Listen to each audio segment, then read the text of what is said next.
ನಮಸ್ಕಾರ ಸ್ನೇಹಿತರೆ, 5 minutes English YouTube ಚಾನಲ್ನ 50ನೇ ಕ್ಲಾಸಿಗೆ ಸ್ವಾಗತ. ನಾನು ಗಣೇಶ್ ನಾಯಕ್. ಇವತ್ತಿನ ದಿನ ನಾವು ಪ್ರೆಸೆಂಟ್ ಪರ್ಫೆಕ್ಟ್ ಟೆನ್ಸ್ ಅಂದರೆ ಸಂಪೂರ್ಣ ವರ್ತಮಾನ ಕಾಲ ಈ ವಾಕ್ಯದ ಜೊತೆಗೆ ಜಸ್ಟ್, ಆಲ್ರೆಡಿ ಮತ್ತು ಎಟ್ಟನ್ನು ಹೇಗೆ ಬಳಸ್ತಾರೆ ಅಂತ ತಿಳ್ಕೊಳ್ಳೋಣ. ಜಸ್ಟ್ ಅಂದರೆ ಈಗಷ್ಟೇ, ಅಂದರೆ ಸ್ವಲ್ಪ ಸಮಯದ ಮೊದಲು ಅನ್ನೋ ಅರ್ಥ ಬರುತ್ತೆ. ಉದಾಹರಣೆಗೆ, ನಿಮ್ಮನೆ ಬಾಗಿಲಿಗೆ ಅತಿಥಿಗಳು ಬಂದಿದ್ದಾರೆ, ಅದನ್ನು ಹೇಳುವಾಗ ಇದೀಗ ಬಂದರು ಅಂದರೆ ಈಗಷ್ಟೇ ಬಂದರು ಅಂತ ಹೇಳ್ತಿರಲ್ಲ, ಇಂಥ ಸಂದರ್ಭದಲ್ಲಿ ನಾವು ಪೂರ್ಣ ವರ್ತಮಾನ ಕಾಲದ ವಾಕ್ಯವನ್ನು ತಯಾರಿಸುವಾಗ ಅದ್ರ ಜೊತೆಗೆ ಜಸ್ಟನ್ನು ಸೇರಿಸಿ ಹೇಳಬೇಕು. They have just arrived. Subject plus have plus just ಆಮೇಲೆ ಅರೈವ್ಡ್. ಇಲ್ಲಿ ನೋಡಿ, are Radha and Krishna here. Radha ಮತ್ತು ಕೃಷ್ಣ ಇಲ್ಲಿ ಇದ್ದಾರಾ ಅನ್ನೋ ಪ್ರಶ್ನೆ.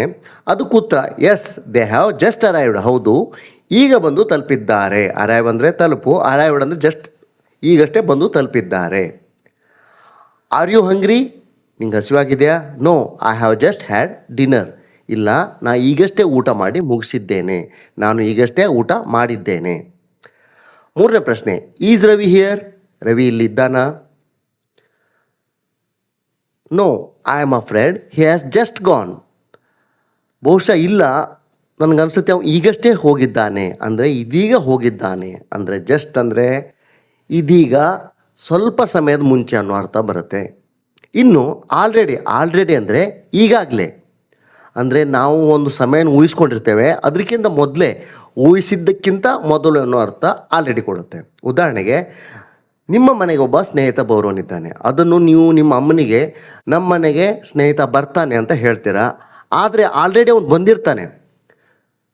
ಆವಾಗ ನಿಮ್ಮಮ್ಮ ಹೇಳ್ತಾರೆ ನಿಮ್ಮ ಹತ್ರ, ಹಿ ಹ್ಯಾಸ್ ಆಲ್ರೆಡಿ ಅರೈವ್ಡ್. ಅವನು ಈಗಾಗಲೇ ಬಂದಿದ್ದಾನೆ. ಅಂದರೆ ನೀವು ಊಹಿಸಿದ್ಕಿಂತ ಮುಂಚೆ ಅಥವಾ ಆ ಸಮಯದಲ್ಲಿ ಈಗಾಗಲೇ ಅವನು ಬಂದುಬಿಟ್ಟಿದ್ದಾನೆ. ಆ ಟೈಮಲ್ಲಿ ನಾವು ಆಲ್ರೆಡಿಯನ್ನು ಬಳಸ್ತೀವಿ.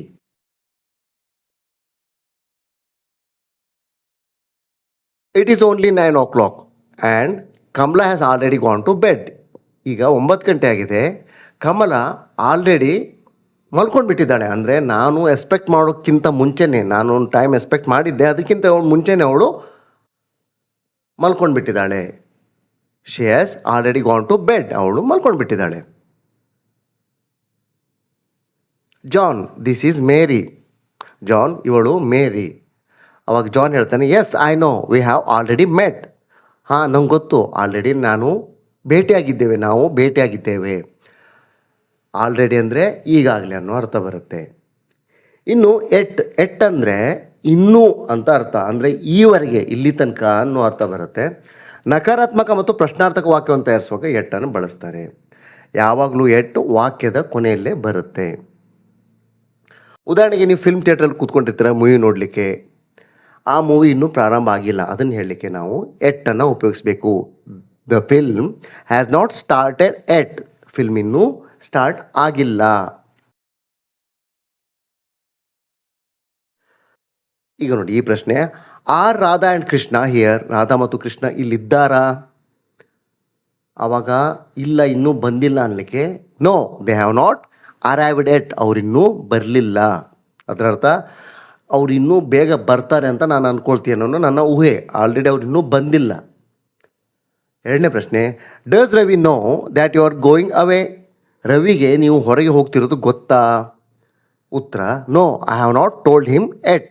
ನಾನು ಅವನಿಗೆ ಇನ್ನೂ ಹೇಳಿಲ್ಲ. ಅದರ ಅರ್ಥ ಇವನು ರವಿಗೆ ಅದನ್ನು ಬೇಗ ಹೇಳ್ತಾನೆ, ಇನ್ನೂ ಹೇಳಿಲ್ಲ, ಇನ್ನು ಹೇಳಲಿಕ್ಕೆ ಬಾಕಿ ಇದೆ. Ramya has bought a new dress but she has not worn it. Wear worn ಅಂದರೆ ಧರಿಸುವುದು. Ramya has bought a new dress. Ramya ಹೊಸ ಬಟ್ಟೆ ತಂದಿದ್ದಾಳೆ. ಆದರೆ but she has not worn it. ಅವಳಿನ್ನೂ ಧರಿಸಿಲ್ಲ. ಹೀಗೆ ಪ್ರೆಸೆಂಟ್ ಪರ್ಫೆಕ್ಟ್ ಟೆನ್ಸಲ್ಲಿ ನಾವು ಜಸ್ಟ್, ಆಲ್ರೆಡಿ ಮತ್ತು ಎಟ್ಟನ್ನು ಬಳಸ್ತೀವಿ. ಜಸ್ಟ್ ಅಂದರೆ ಈಗಷ್ಟೇ ಬಂದು ಮುಟ್ಟಿದ್ದಾರೆ, ಈಗಷ್ಟೇ ತಿಂದಿದ್ದಾರೆ ಅನ್ನೋ ಅರ್ಥ ಬರುತ್ತೆ. He has just arrived. ಅವನು ಈಗಷ್ಟೇ ಬಂದು ಮುಟ್ಟಿದ್ದಾನೆ. He has just gone. ಅವನು ಈಗಷ್ಟೇ ಹೊರಟೋಗಿದ್ದಾನೆ. She has just decided. ಅವಳು ಈಗಷ್ಟೇ ನಿರ್ಧರಿಸಿದ್ದಾಳೆ. We have just discussed the matter. ನಾವು ಈ ವಿಷಯವನ್ನು ಈಗಷ್ಟೇ ಚರ್ಚೆ ಮಾಡಿದ್ದೇವೆ. ಆಲ್ರೆಡಿ ಅಂದರೆ ಈಗಾಗಲೇ. He has already come. ಅವನು ಈಗಾಗಲೇ ಬಂದಿದ್ದಾನೆ. ಹಿ ಹ್ಯಾಸ್ ಆಲ್ರೆಡಿ ರಿಟರ್ನ್, ಅವನು ಈಗಾಗಲೇ ಬರೆದಿದ್ದಾನೆ. ಶಿ ಹ್ಯಾಸ್ ಆಲ್ರೆಡಿ ಗಾನ್, ಅವಳು ಈಗಾಗಲೇ ಹೋಗಿದ್ದಾಳೆ. ಎಟ್ ಅಂದರೆ ಇಲ್ಲಿ ತನಕ ಈವರೆಗೂ ಅನ್ನೋ ಅರ್ಥ ಬರುತ್ತೆ, ಯಾವತ್ತೂ ವಾಕ್ಯದ ಕೊನೆಯಲ್ಲಿ ಬರುತ್ತೆ. Have Dane and Paul arrived yet, Paul ಮತ್ತು ಡೇನ್ ಬಂದಿದ್ದಾರಾ? ನೋ ನಾಟ್ ಎಟ್, ಇನ್ನೂ ಬಂದಿಲ್ಲ. We are still waiting for them, ನಾವು ಅವರಿಗಾಗಿ ವೇಟ್ ಮಾಡ್ತಾ ಇದ್ದೇವೆ. Has Linda started her new job yet, Linda ಅವಳು ಹೊಸ ಜಾಬನ್ನು ಸ್ಟಾರ್ಟ್ ಮಾಡಿದ್ದಾಳಾ? No, she starts next week, ಅವಳು ಮುಂದಿನ ವಾರ ಸ್ಟಾರ್ಟ್ ಮಾಡ್ತಾಳೆ. This is my new dress, oh it is nice, have you worn it yet, have you worn it ಎಟ್, ನೀನು ಈಗಾಗಲೇ ಧರಿಸಿದ್ಯಾ ಇದನ್ನು? ಪ್ರಶ್ನೆ ಕೇಳುವಾಗ ನಾವು ಆಲ್ರೆಡಿ ಎಟ್ಟನ್ನು ಬಳಸ್ತೀವಿ ಅಂತ ಮೊದಲೇ ತಿಳ್ಕೊಂಡಿದ್ದೇವೆ. ಈ ಡ್ರೆಸ್ ತುಂಬ ಚೆನ್ನಾಗಿದೆ, ನೀನು ಇದನ್ನು ಧರಿಸಿದ್ದೀಯಾ? ಯಾರು ಕೇಳ್ತಾ ಇದ್ದಾರೆ? ಪ್ರಶ್ನೆ ಕೇಳೋರು ಅವಳಿಗೆ ಕೇಳ್ತಾ ಇದ್ದಾರೆ, ನೀನು ಹೊಸ ಡ್ರೆಸ್ಸನ್ನು ತೊಗೊಂಡಿದೆಯಲ್ಲ, ಈ ಡ್ರೆಸ್ಸು ತುಂಬ ಚೆನ್ನಾಗಿದೆ, ನೀನು ಇದನ್ನು ಧರಿಸಿದ್ದೀಯಾ ಅಂತ. ಹೀಗೆ ಜಸ್ಟ್, ಆಲ್ರೆಡಿ ಮತ್ತು ಎಟ್ಟನ್ನು ಬಳಸ್ತಾರೆ.